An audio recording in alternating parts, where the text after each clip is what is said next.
Competitive एक्झामिनेशनमध्ये तयारीच्या दरम्यान आपल्यावर स्ट्रेस हा नेहमीच येत असतो. स्ट्रेस मॅनेजमेंट हे अतिशय इम्पॉर्टंट गोष्ट आहे. याच्यामध्ये जर तुम्ही मानसिक संतुलन राखलं तर तुमच्या अभ्यासामध्ये संतुलन राहील आणि पोस्ट काढण्यासाठी आपला जो प्रवास आहे तो अतिशय वेगाने होईल. मग याच्यासाठी काय केलं पाहिजे, तर तुम्ही योग्य प्रकारे अभ्यासाचं टाइम टेबल ठेवून मध्ये मध्ये ब्रेक्स घेतले पाहिजेत. मेडिटेट करणं हा एक अतिशय महत्त्वाचा पार्ट आहे. जर आपल्याला स्ट्रेस येतोय तर कोणाबरोबर येतो शेअर करण्यासाठी आपण हेजिटेट नाही केलं पाहिजे.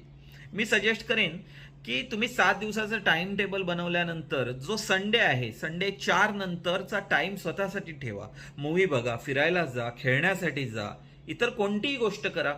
अभ्यास करता करता आपण जर ब्रेक घेतला तर ते आपल्याला अतिशय फायद्याचं ठरेल.